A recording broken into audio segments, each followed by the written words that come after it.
प्राचीन समय पहले की बात है।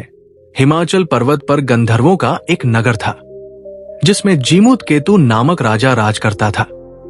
उसके एक लड़का था जिसका नाम जीमूतवाहन था। बाप बेटे दोनों भले थे, धर्म कर्म में लगे रहते थे।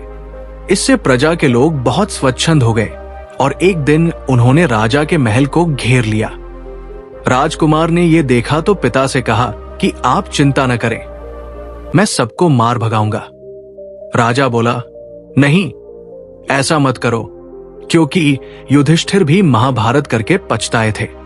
इसके बाद राजा अपने गोत्र के लोगों को राज्य सौंप राजकुमार के साथ मलयाचल पर जाकर मढ़ी बनाकर रहने लगा। वहां जीमूतवाहन की एक ऋषि के बेटे से दोस्ती हो गई। एक दिन दोनों पर्वत पर भवानी के मंदिर में गए तो दैवयोग से उन्हें मलय केतु राजा की पुत्री मिली। दोनों एक दूसरे पर मोहित हो गए। जब कन्या के पिता को मालूम हुआ तो उसने अपनी बेटी उसे ब्याह दी। एक रोज की बात है कि जीमूतवाहन को पहाड़ पर एक सफेद ढेर दिखाई दिया। पूछा तो मालूम हुआ कि पाताल से बहुत से नाग आते हैं जिन्हें गरुड़ खा लेता है। ये ढेर उन्हीं की हड्डियों का है। उसे देखकर जीमूतवाहन आगे बढ़ गया। कुछ दूर जाने पर उसे किसी के रोने की आवाज सुनाई दी। पास गया तो देखा कि एक बुढ़िया रो रही है। कारण पूछा तो उसने बताया कि आज उसके बेटे शंखचूड़ नाग की बारी है, उसे गरुड़ आकर खा जाएगा। जीमूतवाहन ने कहा, मां, तुम चिंता न करो, मैं उसकी जगह चला जाऊंगा। बुढ़िया ने बहुत समझाया पर वो न माना। इसके बाद गरुड़ आया और उसे चोंच में पकड़कर उड़ा ले गया।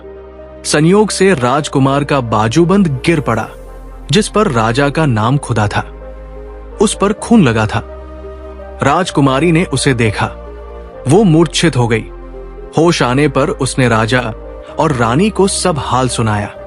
वे बड़े दुखी हुए और जीमूतवाहन को खोजने निकले। तभी उन्हें शंखचूड़ मिला।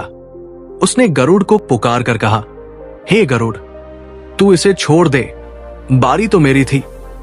गरुड़ ने राजकुमार से पूछा, तू अपनी जान क्यों दे रहा है? उसने कहा, उत्तम पुरुष को हमेशा दूसरों की मदद करनी चाहिए। यह सुनकर गरुड़ बहुत खुश हुआ। उसने राजकुमार से वर मांगने को कहा। जीमूतवाहन ने अनुरोध किया कि सब सांपों को जिला दो। गरुड़ ने ऐसा ही किया। फिर उसने कहा, तुझे अपना राज्य भी मिल जाएगा। इसके बाद वे लोग अपने नगर को लौट आए। लोगों ने राजा को फिर गद्दी पर बिठा दिया। इतना कहकर बेताल बोला, हे राजन, ये बताओ, इसमें सबसे बड़ा काम किसने किया? राजा ने कहा, शंखचूड़ ने। बेताल ने पूछा, कैसे? राजा बोला, जीमूतवाहन जाति का क्षत्रिय था, प्राण देने का उसे अभ्यास था। लेकिन बड़ा काम तो शंखचूड़ ने किया, जो अभ्यास न होते हुए भी जीमूतवाहन को बचाने के लिए अपनी जान देने को तैयार हो गया। इतना सुनकर बेताल फिर पेड़ पर जा लटका। राजा उसे लाया तो उसने फिर एक कहानी सुनाई।